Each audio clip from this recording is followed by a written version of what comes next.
But local star Jeremy Davies seems hard-pressed to match the foreigner's pace in the cold and wet conditions. His Kawasaki's engine flooded with water. With just 80 kilometers of the 800-kilometer route completed, the roof was taking its toll as competitors were sidelined by mechanical failure or were time-barred.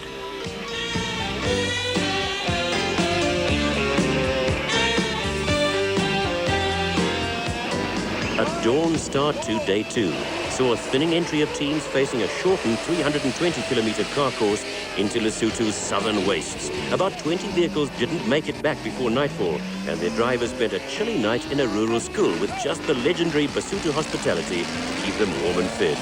Rivalry between the two local teams went right to the end. Ashley Thorne and Jan Kos in the Fiery Dragon dueling with Wilfred Westerlau and Dagmar Blankner in the Bread Van.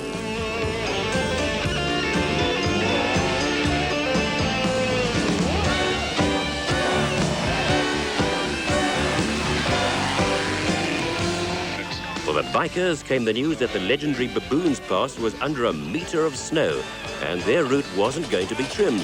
With some top-flight rivals ahead of him, Cox knew he had to race every inch of the way.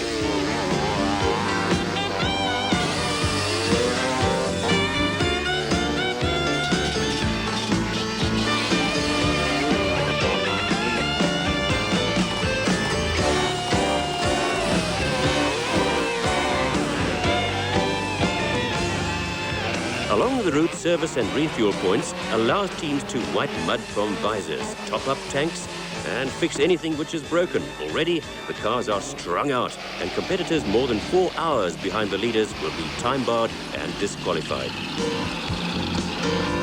Bike race leader von Zitzewitz has had to stop and fix a puncture, and Cox blasts past to take the lead. The German was to repeatedly fight back up to the front, only to suffer even more setbacks.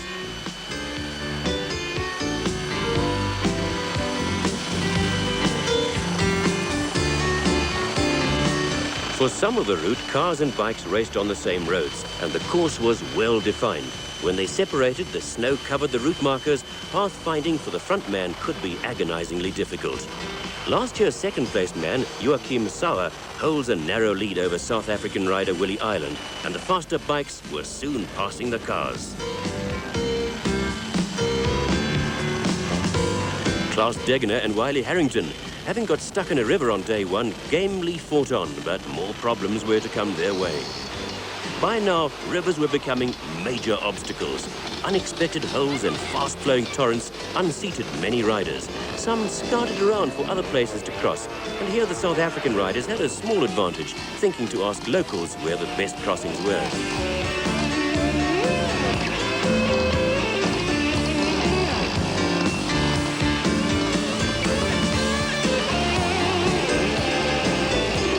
Even Cox has to manhandle his machine across. Hines and Ireland stop on the far bank to investigate. Sauer starts the long job of draining his drowned engine and carburetor of water. Turning the bike upside down and turning the back wheel to pump it out. Cox gets his bike going first, but Hilton Beattie seems to have other ideas and seeks an alternative route, crossing the river only once, while everyone else went through it 3 times. Ireland keeps his motor running and walks the bike across successfully.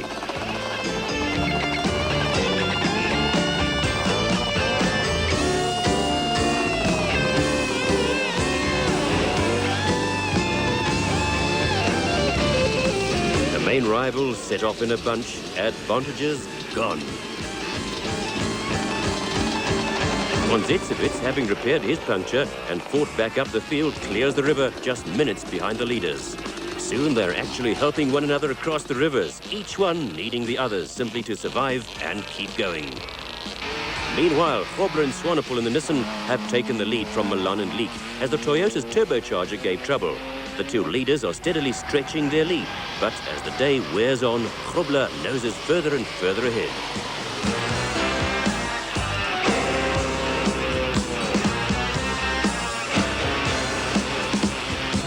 The tiny Russian-made Lada Niva is still running and looking very steady and sure as many others gradually drop out in the worsening conditions. Beatty, still leading after skirting the rivers, tackles the start of the notorious 8-kilometre-long Baboons Pass, with Cox scant minutes behind him. Kevin Hines is riding hard, keen to keep up with the South Africans, but they've ridden this pass before and know that the summit is blanketed in snow.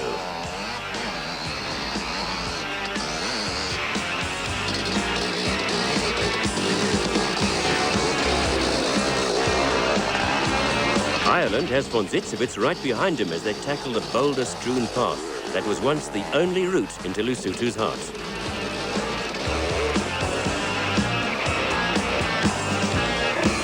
From a helicopter, a single thin line through the snow marks the route, and clouds often drop down to the mountains, cutting visibility to a few meters.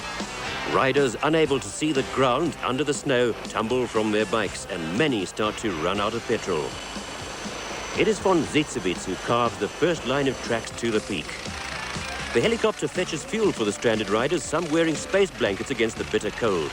Others, at the end of their endurance, request a helicopter flight out of the snow, convinced they won't make it any other way. Once again, von Zitzewitz is well down on the leaders. Once out of the pass, Cox retakes the lead from Beatty, who also ran out of fuel. Reaching an intersection with no one else's tracks to guide him, he's unsure of the route, but is given the right direction. Behind him, Hines is riding harder than ever in his attempt to pass Cox, while Sauer is letting neither of them get away.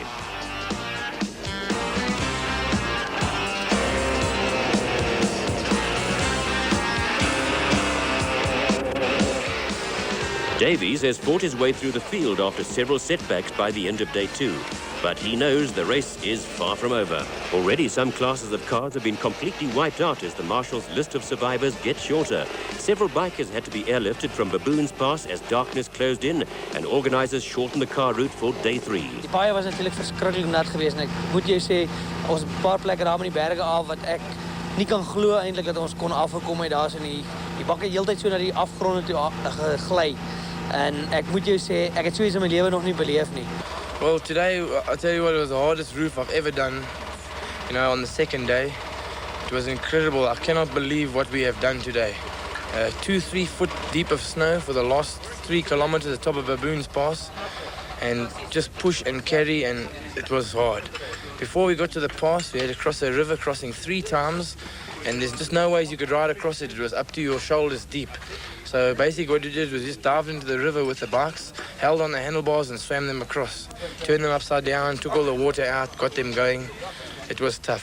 I mean, I've just never ridden in conditions like it in my life before. And preparations for the final day carried on late into the night.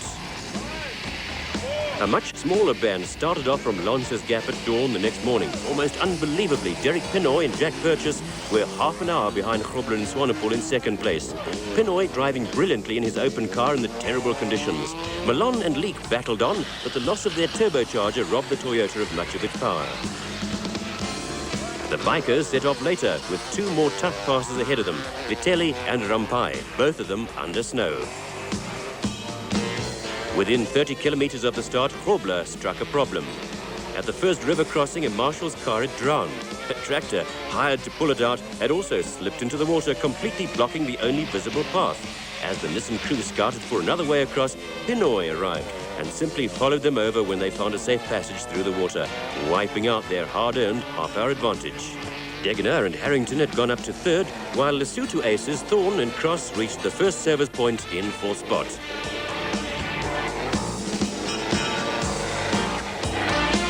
Malone and Leek soldiered on in their Toyota, well aware of Grobler's lost time and knowing the leaders can easily become non-finishers.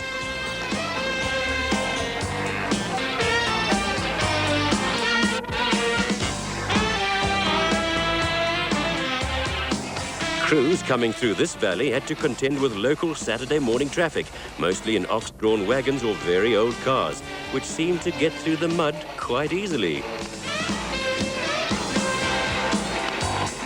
The falling rain made the mud worse, but that didn't seem to deter the little larder.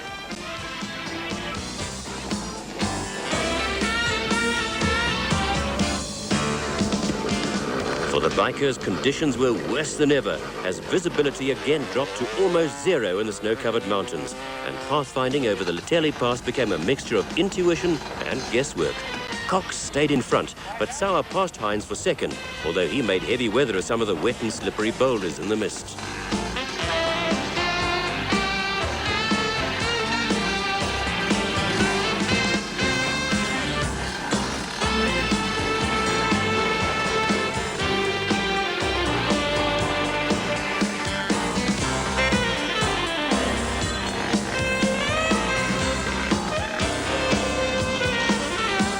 Once again, von Zitzewitz fought back up the field, the big German rider seemingly never without a wide grin.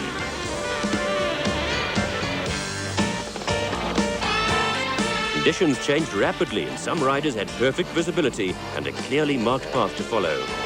Jeremy Davies battled on, only worried if the German Sauer was ahead of him, shaking his head when he learned that he was.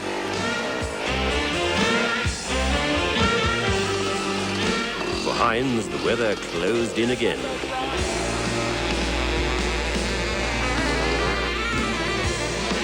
Mike Kant, riding his first ever Roof of Africa, was comfortably ahead in the 200 class.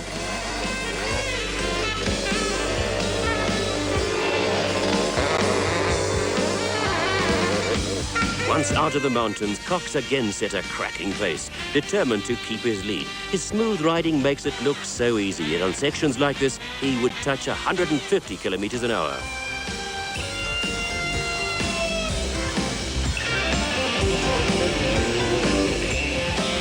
Sauer, following just one set of tracks, knows that only Cox heads him, and he urges every gram of speed out of the big 350 KTM, but it's not enough. Cox streaks ahead to cross the line half an hour ahead of the German rider. At the finish, the large welcoming crowd is gathered in spite of the rain, and Alfie, looking remarkably fresh and pretty clean, wins his first Roof at the third attempt. It was just murderous, man. I just had to keep going, and in the end now I'm happy, man. I wasn't happy out there, definitely. Hardest Roof I think ever we've had. You know, they've had snow before, but the rain and the cold is just unreal.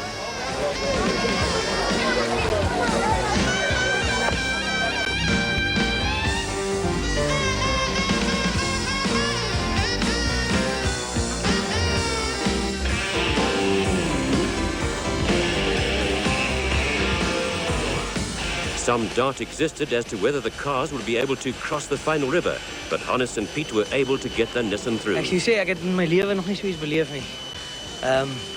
Miskien na vandag gaan ek besluit om definitief nooit weer die Roof te ry nie. Het eintlik baie goed in ons gegaan. Ons het geen probleme met die voertuig gehad nie. Na ons oggend die weg gaan, maar ons het op tydplekke gery. Ek kon nie glo waar ons heen vat nie. Ons het op kante van die berge langs gery, maar die paadjies is so smal soos die voertuig is en dan is dit nog glad en nat ook.